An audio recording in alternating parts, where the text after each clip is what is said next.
Hello, and welcome to the Resilient Leader's Journey, a podcast where we navigate challenging currents in growth and change.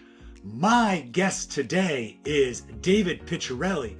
David is the former president of Rhode Island PBS. He is a fractional CFO, an experienced CFO. He's the head of Piccerelli Solutions, a graduate of Bryant University, then college. Go Bulldogs. David, welcome to our studio. How are you today? I'm great, Trent. Thank you for having me, and looking forward to spending some time with you. David, the most pressing question I have for you is, as a president, how challenging is it to run our country club? Oh, God, that's a really interesting question. I wasn't expecting that one. Well, it's probably was probably more challenging for 2 years than running Rhode Island PBS for 14 plus years, to be honest with you. I So, mean, everyone's an equal at Rhode Island Country Club. I mean, you're the boss of no one. so what does make it challenging? I mean, there's a difference. You're right. At Rhode Island PBS, where you were a leader there for a couple of decades, you have a set store employees, you have an organizational chart, but that's different than a nonprofit, right? Um, yes and no. I mean, I think the proper way to run a nonprofit is to treat it actually as a for-profit. Mhm. That's certainly what we did at Rhode Island PBS since my time there. And Rhode Island PBS was not or is not your, or I should say, it's Ocean State Media now, is not your typical nonprofit in such that it is a public television station and it does produce a product content, and it is very different than a nonprofit organization that disseminates funds or different types of social services kind of thing. Sure, sure. Was one of the primary responsibilities you had to be in the fundraising role here, as many Yes. PBS stations are?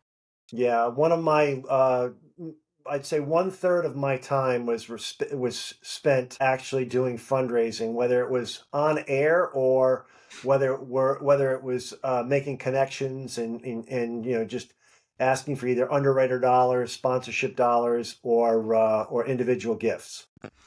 So, how are you networking throughout the Rhode Island area for that development cause? Well, that's a great question. From you look at it from two different perspectives. One perspective in trying to gain the underwriting support or the corporate support, as it is, for sponsorships of programs and events is really just coming up with the appropriate company to ask. For example, if we were doing a program or a segment on one of our shows that had to do with healthcare, we would approach either one of the pharmaceutical companies, or we would approach one of the hospitals in the state of Rhode Island, to get behind, whatever it was. And in some instances, when it related to behavioral health, we would approach the state organizations to sponsor those events as well, or sponsor those programs. From an individual perspective, we have a membership database, and what we would do there is we would look at the members and see how long somebody has been a member, at what level they've been giving for a number of years, and we would actually target them to, with emails, phone calls, and in some instances, pre-qualifying meetings for me to actually sit one-on-one with those long-standing members to try and get them to elevate to a higher giving level. Sure. How did you qualify people for, that they were the right people to target, the right people to spend your time to network and meet that could be benefactors for Rhode Island PBS? The easy ones are just looking at the historical giving patterns from the membership database. The second thing that we would do is we would run the membership database through a wealth screening through third party, where you actually give them your database and they access public records and match where they may have given elsewhere, what the value of their home is, so on and so forth. Oh, goodness. I'm sorry. I said, oh, goodness. Yeah, no, I mean, it's all, there could be all kinds of public information out there on you, on me, that would lead a nonprofit to, go through this wealth screening and come up with a list or a target of people that would be most likely to give a little bit more to your organization. Sure, sure. What's the value proposition that you give these potential donors? Oh, that's a really good question. I mean, they're already long-standing members of public media, and they believe in the mission of public media. So, getting them to give at a higher level, and in some instances, to the point where you're putting them on a show. This program's brought to you by the David W. Piccerelli Foundation kind of thing, and it gives them some recognition and a little bit of feel good in that regard. Sure, sure. Being at there for 2 decades, how many times did you watch a Bee Gees concert where people are asking for money? Wow.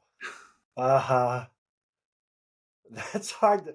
Maybe a half a dozen times. Either that or it was a Barry Gibb special. Okay, sure thing. I mean, I could have asked it made Downton Abbey, but I have a feeling that you had a little Barry No, Robin given you. Trent, I mean, it's interesting because it's funny because there's I hate to use these terms, but we had some jokes that we talked about that we were the Dead Network, the number of Roy Orbison specials that we aired. It just seemed like they were the more popular programs concert wise that we aired. You were no longer with us. We'd call it the Death and Dying Tour. Yeah, Bob Ross, another great one. I Oh, mean, sure. a lot of Sure, happy we did a clowns. show once a while back on Bob Ross, and what a unique cat he was. And yes, he is certainly having a resurgence over the last Oh ten God, yeah. years. I mean, we've done, or they've done. Well, we did when I was there. Bob Ross painting specials, or events. I'm sorry, where we actually would have someone from the Bob Ross Foundation come in with kits and stuff, and we'd have people, we'd have 24 people in the studio all set up, painting like Bob Ross. Were big wigs required? No, no, Would have made it a lot more interesting, maybe. I know, right? How many people at its heyday did RIPBS have? As far as what? Employees. Oh, well, up until probably a month or so ago, there were 96 employees after the merger with Rhode Island Public Radio, which took place in May of 24. Media. Dave, in your role as a leader of the organization, what do you ascribe, or how much do you have to use humility as a leadership tool? Every day.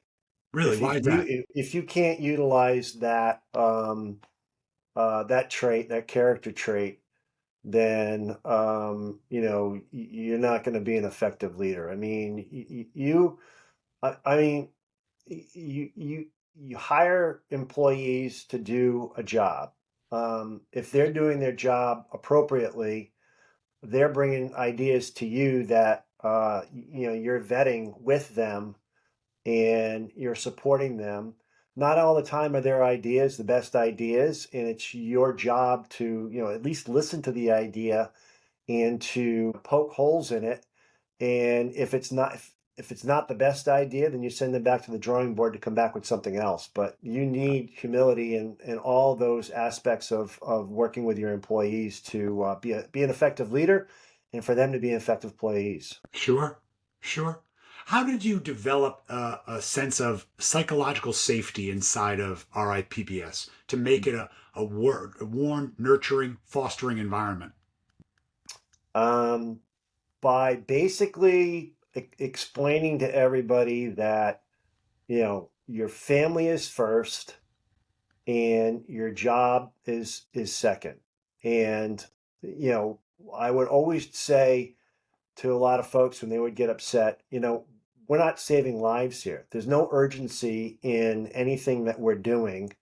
You can take your time, you can step back. Yes, there are deadlines that you have to meet and such, but I think for the most part, there's nothing that is drastically urgent that has to be completed.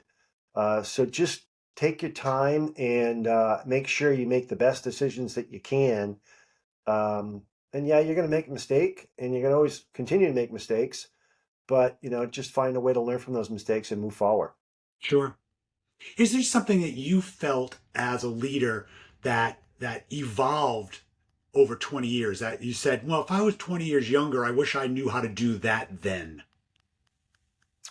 I would say no, because that would mean that I would have had regrets about my decisions and things that I made along the way. Yeah. And I was clearly not totally equipped when I took over as president and CEO. I think my greatest strength that I had was, my financial background and being the CFO of the organization for a long period of time, and understanding how the administrative side things worked really well. I was definitely, somewhat apprehensive and scared about taking over and learning the other aspects of the organization. But I think over time, I did learn. I listened a lot, and I hired a lot of good people. I hired some bad people too, don't get me wrong. But but yeah, I don't have any regrets about decisions that I've made or anything that I've done in the 26 plus years that I was there. Yeah, what I was really thinking of, and you kind of started it for me, you went from being the CFO, stepping into the president's role, and what gap did you say, I need to learn this to be the effective leader of this organization? Well, there were two things that I really needed to learn I should say that come to mind first, but there are a lot of things I needed to learn. First and foremost was how to understand that the word no when asking for money does not necessarily mean no, it just means not yet. And not taking a no answer from somebody as being personal or towards me, although there may have been a couple of personal ones along the way. um, it's just you need to develop in fundraising. You need to develop persistency, and just making sure that you're presenting your organization and the services and the mission of the organization as best you can to meet your funding goals and to meet your funders on common ground. And there are a lot of organizations that, particularly from a corporate perspective, they've become hyper focused on certain facets of the economy and certain facets of for nonprofits and or missions for nonprofits. And an example of that I can give you is a lot of the banks would only want to focus on financial literacy. So while we did have some financial literacy programming and we were able to garner some funding for that, sometimes when we approached banks for events and the such, they would be resilient or reluctant to actually throw support behind an event without actually seeing something meaningful for them in the way of it turning into a new client or a new banking relationship for them. Same Sure. thing with healthcare. That's if you didn't have some sort of healthcare program, you were rarely going to get a hospital behind you or one of the pharmacy companies in the state behind you, or the region behind you. And then also in food services, if you didn't have you know and yeah, you have a lot of cooking shows, but that's not what a lot of food service companies are necessarily interested in. So it's you really need to know your audience. And I had to learn an awful lot of that in the beginning, in how to approach certain people to find support. The Those, easy ones, Trent, were always your friends. you know I could always call one of my friends and say, hey, can you give us $1,000 or $5,000 or $10,000 to sponsor an evening uncorked? And sure, they would be there to do it, kind of thing. Absolutely. This is a Yeah. great lesson, right? No doesn't mean it's about you. It means just not yet. What a nice, simple line for that. Yeah. Absolutely right. It's fundraising, asking for money, asking for the sale is always one of the hardest parts, but being persistent and having a schedule and a routine and a drive, and it's an admirable, certainly an admirable quality. Yeah, and there are born salespeople, born marketers. I was not one of them, Well, imagine that, a CFO, not a born marketer. Imagine that. right? Right. Did you go to marketing class at Bryant? I did go to marketing class with Bryant.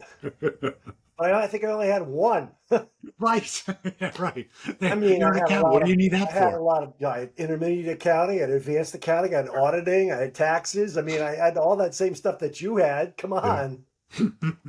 Yeah, I had one marketing. Right. Yeah, absolutely right. Funny. Yeah. What's one character trait that in your industry that you think is most required for new leaders? I think public media takes a pretty good hit. Obviously, it's taken a huge hit financially because their perception is that they tend to lean and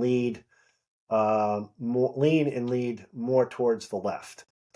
And I think the most important trait that a leader in public media can take on is to be open, objective, and try and stay down the middle of the road as much as possible. There's always two sides to a story. You need to present both sides of that story and be fair and impartial in how you present it. Public television, I think, is generally better at it than public radio. Yeah, but I think as a leader of an organization that has both radio and television, it is or both or both or either. It's just really important that you remain fair and impartial and tell the story from both So angles. why do you say that there's a difference between the television and radio with that respect? It's just a historical fact. I Okay. mean, National Public Radio has always had a left-leaning bias. Um, and I think the PBS NewsHour is the flagship news program for um, you know for television, and for the most part, they've been pretty much a middle of the road kind of program, and telling all kinds of stories and telling it from both sides of the table. Sure. You described that you've made a few really bad hires. How do you get into the position where you've found out you've made a bad hire? Oh well, I'll, I'll give you the Rhode Island Country Club example because it's hilarious and embarrassing, and it always seems to keep coming up. So I was president of Rhode Island Country Club from 2009 to 2011, and as you know, Trent, we hosted the U.S. Women's Amateur in 2011, Right. and leading up to that, in 2009, early on in my uh, tenure as president, I fired a long-standing green superintendent who really knew how to grow grass. We went through an interview process and interviewed 6 candidates, and ended up selecting a candidate that, as it turns out, was young and learning, had a lot of had a bright future in front of him. I think, particularly if he had hung on as an assistant somewhere else for a while. But we gave him his opportunity, and he really killed a lot of grass leading up to the women's amateur. And it's funny because this past summer I was playing with somebody who spoke with the one of the finalists, and she may have been the winner. I can't remember, in 2011. And this woman who's now on the LPGA tour, um, vividly remembered the course conditions at Rhode Island Country Club. So, needless to say, they were really bad. But you know what? It was a bad hire. But what's interesting about it is a bad hire like that has led to a great hire in what we have today with our superintendent. And, without me making that bad hire and this individual getting dismissed and replaced, then we wouldn't have the conditions that we have today necessarily, because I think our golf course is in fabulous shape with the superintendent that we have. I think so too. How how can we as leaders try to minimize the number of bad hires, because they're going to happen? I've had the same myself, and a couple I look back and go, why didn't I see a warning sign for that? Because sometimes it's hard to see the warning signs. I'll give you another great example from Rhode Island PBS. I hired a director of development, ironically, right around this time of year, and I'll never forget this. Right before Thanksgiving, the woman decided she didn't want to start till January. So right around right before Thanksgiving, I concluded the interview process, made the offer. She accepted the offer. I'll bring it back to Rhode Island Country Club. I was at the club on the Wednesday night before Thanksgiving, which is a big night there for families, and I was there having a beverage with some friends, and they said, "Oh, you hired so and so." Yeah. How did you find out? Well, she mentioned it to somebody else, and it is Barrington, Yeah. and this woman happened to be from Barrington. So yeah, okay, great. Well, good luck with that was the Oh message that no. they said to me. I'm like, oh no, she seems great. Her references all checked out. It was perfect. She's going to be fantastic. So over the next 4 weeks, she would come in for like a couple hours every week just to kind of meet people, get acclimated, which was, I thought, a really good transition when she started in January. She was fired within 2 weeks. Oh no. Her personality was like Dr. Jekyll and Mr. Hyde from when she interviewed and the 4 weeks leading up to when she started. And then when she finally came in, it was just like, this is not going to work at all. Mm. So I let her go. I mean, literally after 2 weeks, I let her go. Do you And do you I, believe in doing that? If you know you've made a mistake, in fixing that right away, or are you a type yeah, of leader that will don't, try to work yeah, I through it mean, with them? she could have done more harm than good. Hmm. Um, you know, I think she was so bad that she probably wouldn't have done that much harm. But I think if if your hire is just bad enough that you're willing to still hang on and give that person a chance to keep going, you may end up doing more harm than good. I mean, if the you have to, I think in that regard, you have to look at the person's experience, how long that they've been working. Are they, relatively new in their career? If they're relatively new in their career and they're kind of bad, well, maybe some training can help them out. But if they're, beyond 50% of their career, you're not going to train them out of a situation. They've developed those habits over a long period of time, and they're not going to get any better. You're better off, cutting your losses as sooner rather than later. It's it's hard for leaders, or at least in my experience, to admit that they made the bad hire and cut the ties sooner rather than later. Hell It's yeah. it's the weaker position to say, I'll fix that person. Yeah, it's not owning a mistake. And it's arrogance to think that you can fix everybody or somebody. Yes, You're it's true. better off to own your mistake, move on, and find somebody else who can do the job the way you need the job done. That's not going to be disruptive to your organization, and more importantly, disruptive to their direct reports. Sure, sure.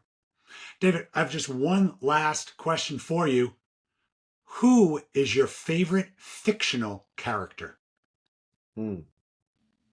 Woodstock from Charlie Brown. Snoopy, Charlie Yeah. Brown. What makes Woodstock your favorite character?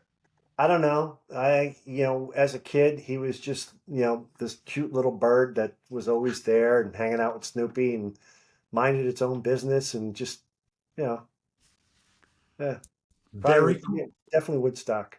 Very cool. I love Yeah. that answer. Thank you, David. It's been a pleasure to have you, David Piccerelli of Piccerelli Solutions. Thank you for joining us today.